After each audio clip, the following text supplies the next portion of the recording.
This is a special one-hour edition of WLOX News at 6. Coastal Crisis.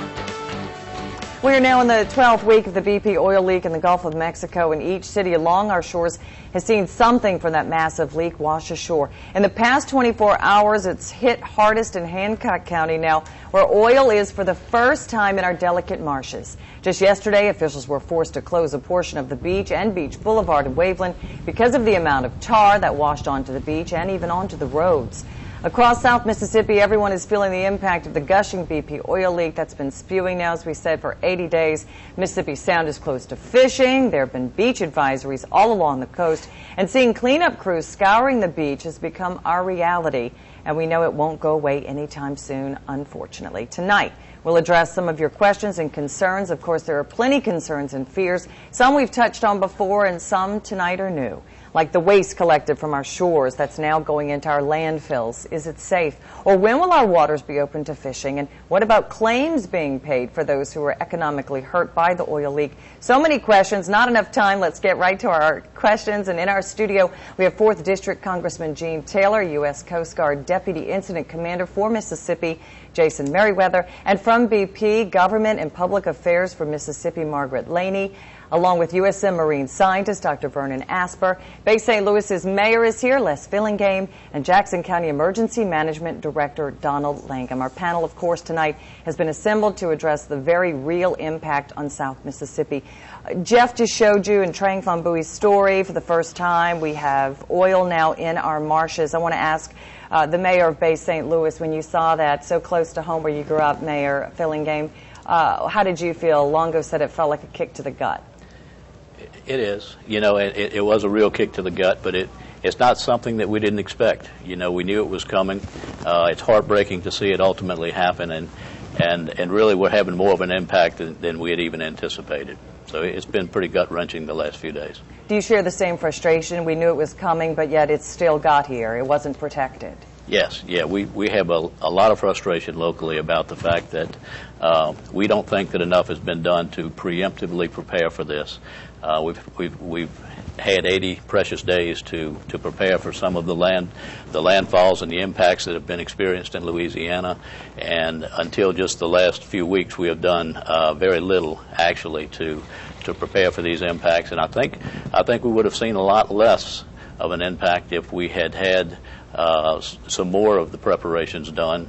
There's some preemptive measures that we have been asking for them to anticipate. We needed more skimmers on site. We needed to have the VU boats trained to respond to oil rather than just do surveillance.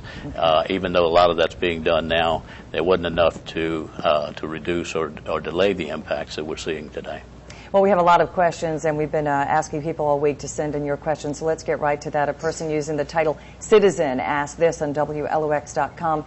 He asked, has BP shared with the U.S. government what backup plans it has in place if the relief wells don't work? And Margaret, we were talking about that a little while ago. You're saying now you do feel very confident that the relief wells are close and that they will work by at least August 1st. What are the backup plans if they don't work? Well, there's a number of different backup plans that have been put in place. There's a number of different systems that can be used, and depending on what the circumstances are, they'll be addressing different ones. But what I can tell you is that we're committed to stopping the source of this oil, and there's not just BP people that are and experts that are working on this, but a lot of other people are helping us as well with this effort to try to make sure that we get this well shut in. The relief well should work. In addition to that, we have a redundancy built in with a second relief well that's coming in. We think August is the time frame that we're comfortable saying that we should have this well shut in, and we're continuing to move toward that. Right now, they're just doing some ranging activity to try to make sure that they can enter that well right at the right spot, and then they'll be putting cement and drilling muds into that well to shut it in. Again, there's redundancy with a second relief well and other systems waiting to be deployed if needed. And Congressman, you mentioned that you heard from, I believe, the Admiral that this Sunday they're going to try another cap. Right. This is from this afternoon. Admiral Thad Allen said that they're going to try to use this good weather this weekend to bolt on another flange to actually shut off the well that is leaking. So, we're all frustrated that the top hat didn't work, that the junk shot didn't work, that going into the blowout preventer and pulling oil out didn't work. But so, you know, and again, it's complicated that it's 5,000 feet down. The United States Navy doesn't operate that far down, so this is hard to do.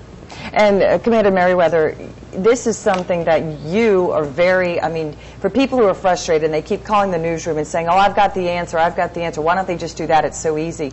Help people understand how difficult this truly is, that this is not just, I mean, that the top minds in the world are working on this. Absolutely, and it's 100%. And I share the frustration of citizens of Mississippi and the Gulf Coast. One of the things we're trying to do is make sure we facilitate the process of evaluation of all the technologies that are available, whether it's the recovery on shore or even possibly helping scientists and universities get in with the source control folks in Houston to kind of, because this is broken down into 4 different components. There's the source control, which is out of Houston.